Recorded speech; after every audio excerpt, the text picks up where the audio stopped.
देखो यार, अगर तुम एक हार्डकोर रेसलिंग फैन हो तो ये वीडियो तुम्हारे लिए होने वाली है, क्योंकि गाइस जापान में WWE और AJPW के पार्टनरशिप को लेकर WWE को मेजर प्रॉब्लम हो चुकी है। AEW के कंपनी के फाउंडेशन पर WWE के रेसलर्स के रिएक्शन को लेकर ब्रायन ने काफी बड़ा खुलासा कर दिया है। मोटर सिटी मशीन गन के AEW में डेब्यू को लेकर AEW की तरफ से बहुत ही बड़ा हिंट आ चुका है। WWE के रेसलमेनिया के head to head collision show के ऊपर कोलिजन पॉसिबली 1 मिलियन व्यूअरशिप पाने वाला है। केनी ओमेगा की 5 स्टार मैच रेटिंग को लेकर केनी ओमेगा की तरफ से बहुत ही बड़ी अपडेट आ चुकी है। तो गाइज वहीं WWE के एक बड़े हॉल ऑफ फेमर को AEW ने न्यू कॉन्ट्रैक्ट में साइन कर लिया है।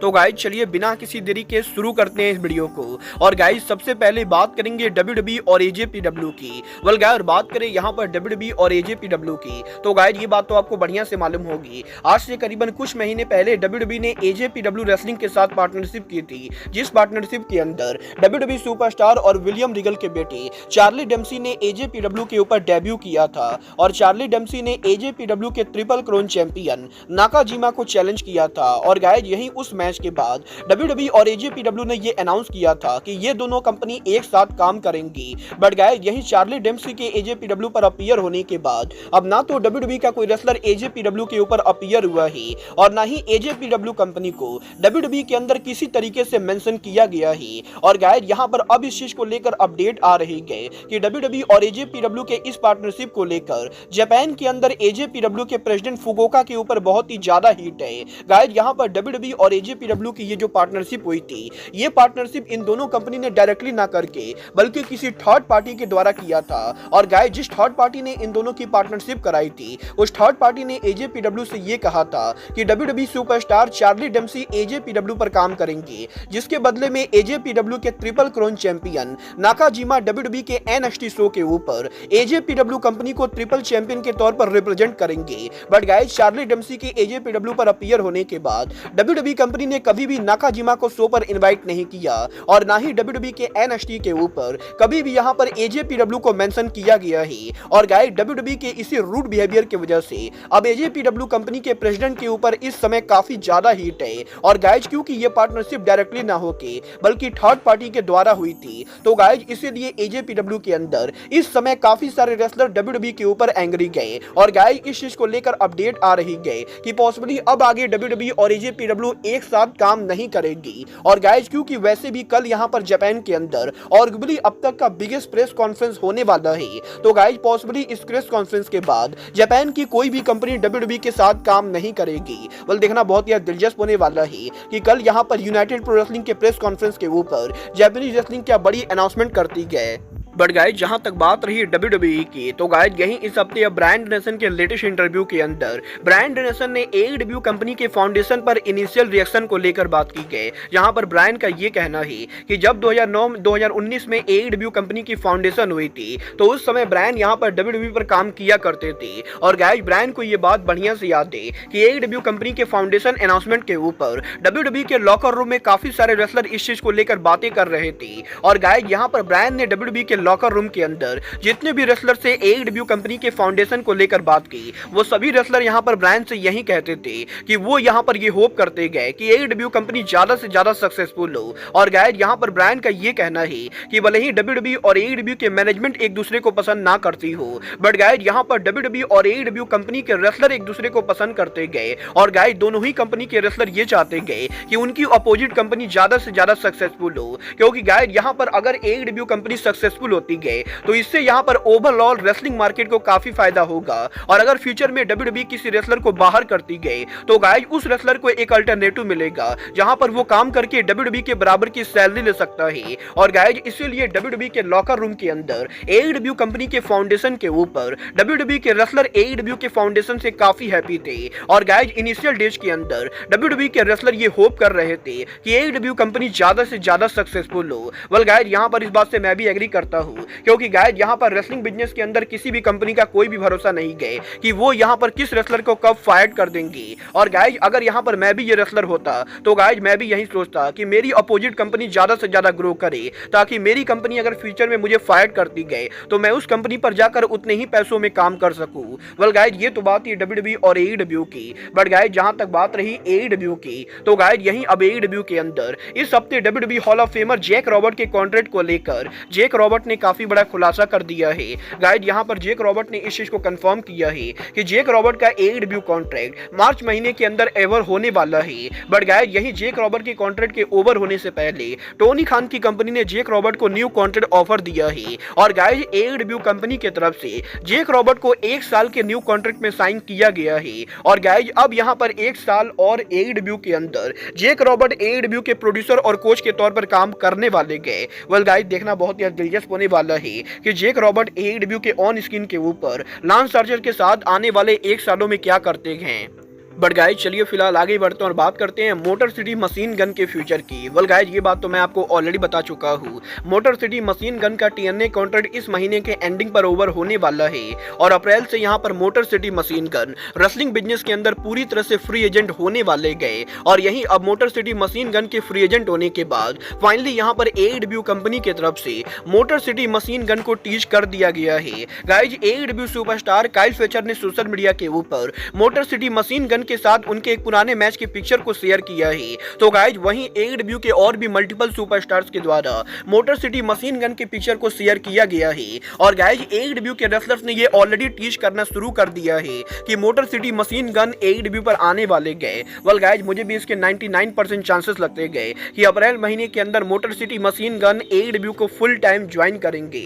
वेल अब ये तो आने वाला टाइम बताएगा कि motor city machine gun AEW पर कब से डेब्यू करते गए। बट गाइज जहां तक बात रही TNA के रेसलर्स की कॉन्ट्रैक्ट की तो गाइज जैसा कि मैंने आपको सुबह की वीडियो में बताया, मोटर सिटी मशीन गन के साथ साथ TNA रेसलिंग की सुपरस्टार किलर कैली के कॉन्ट्रैक्ट के ओवर होने को लेकर भी सुबह से यहां पर काफी सारी न्यूज आ रही थी। बट गाइज अब यहां पर फाइटफुल ने यह कंफर्म कर दिया है कि किलर कैली के कॉन्ट्रैक्ट के ओवर होने को लेकर जो न्यूज आ रही गए वो न्यूज यहां पर पूरी तरह से गलत है। और गाइज किलर कैली TNA रेसलिंग को लीव न करके बल्कि TNA रेसलिंग से कुछ टाइम के लिए टाइम ऑफ ले रही गए और अब भी यहां पर किलर कैली TNA के कॉन्ट्रैक्ट के अंदर है, जो कॉन्ट्रैक्ट अगले साल अगस्त में खत्म होने वाला है। और गाइज इसीलिए मोटर सिटी मशीन गन के साथ किलर कैली TNA को लीव नहीं करेंगी। मतलब ये तो आने वाला टाइम बताएगा कि किलर कैली TNA के ऑन स्क्रीन पर रिटर्न कब करेंगी।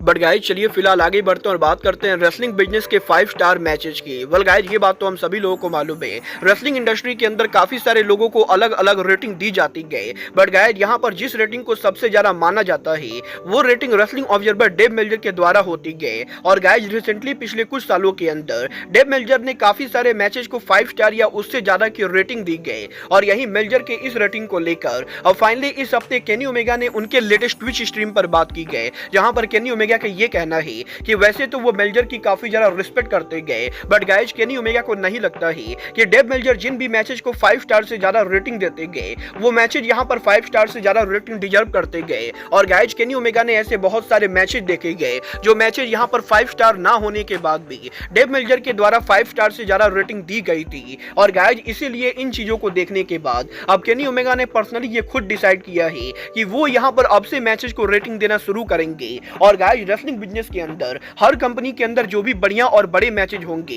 केनी ओमेगा पर्सनली उन मैचेस को रेटिंग करेंगे। और बेसिकली डेव मेल्जर की तरह अब केनी ओमेगा उनकी खुद की रेटिंग शुरू करने वाले गए। वेल गाइज वैसे तो मैं ओमेगा की बहुत यार रिस्पेक्ट करता हूं, बट गाइज यहां पर इस बात में कोई भी शक नहीं गए कि डेव मेल्जर के मुकाबले केनी ओमेगा की रेटिंग का घंटा किसी को फर्क नहीं पड़ता है। और गाइज केनी ओमेगा किसी को कितना भी रेट करे उससे यहां पर कुछ भी जाने वाला नहीं गए। बट गाइज चलिए फिलहाल आगे बढ़ते और बात करते हैं WWE के रेसलमेनिया की। वल्गार बात करें यहाँ पर रेसलमेनिया की तो गाइज ये बात तो मैं आपको ऑलरेडी बता चुका हूँ, WWE के इस साल का WrestleMania 40 night 1 pay per view AEW collision के साथ हेड टू हेड जाने वाला है। और जब यहाँ पर सैटरडे नाइट के ऊपर 6 अप्रैल को WWE उनके रेसलमेनिया नाइट 1 को ब्रॉडकास्ट करेगी तो guys AEW collision Saturday night को उनका यूजुअल शो ब्रॉडकास्ट करने वाली गए। और गाइज यहाँ पर हिस्ट्री में जब भी AEW का कोई भी वीकली शो WWE के किसी भी पेपर व्यू के साथ हेड टू हेड गया है तो गाइज WWE के पेपर व्यूज की वजह से AEW के शो की व्यूअरशिप की वाट लग चुकी है। और गाइस क्योंकि मेजॉरिटी ऑफ फैंस WWE के पेपर व्यू को AEW के वीकली शो के ऊपर देखते गए, तो गाइस इसीलिए हेड टू हेड जाने की वजह से हमेशा यहाँ पर AEW की व्यूअरशिप काफी डाउन होती गए। बट गाइस अब मैं आपको बताना चाहूंगा कि इस बार AEW के कोलिजन के WWE के बिगेस्ट पेपर व्यू रेसलमेनिया के साथ हेड टू हेड जाने के बावजूद भी AEW कोलिजन की व्यूअरशिप डाउन ना होके बल्कि पॉसिबली कोलिजन की one of the highest viewership होने वाली गए। क्योंकि गाइस आज यहाँ पर TNT नेटवर्क ने ये अनाउंस कर दिया है कि AEW कंपनी यहाँ पर रेसलमेनिया के खिलाफ सैटरडे नाइट को उनके कोलिजन शो को ब्रॉडकास्ट तो करेगी, बट गाइस ये कोलिजन WWE के रेसलमेनिया के साथ हेड टू हेड ना होके बल्कि आफ्टर रेसलमेनिया होने वाला है।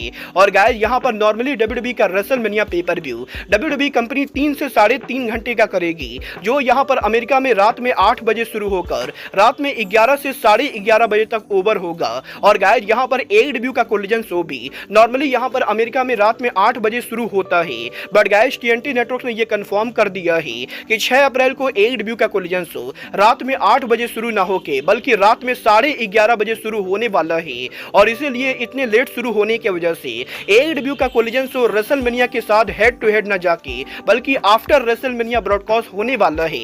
बट गाइस अगर आपको ये लगता है कि TNT नेटवर्क ने WWE के हेड टू हेड कंपटीशन को अवॉइड करने के लिए कोलिजन के टाइम को चेंज किया है, तो गाइस मैं आपको बता दूं AEW कोलिजन के टाइम चेंज के अंदर WWE कंपनी का दूर दूर तक कुछ भी लेना देना नहीं गए। गाइस यहाँ पर जिस दिन WWE का रेसलमेनिया पेपर व्यू अमेरिका में होगा, सेम डे के ऊपर अमेरिका में NCAA बास्केटबॉल का फाइनल होने वाला है।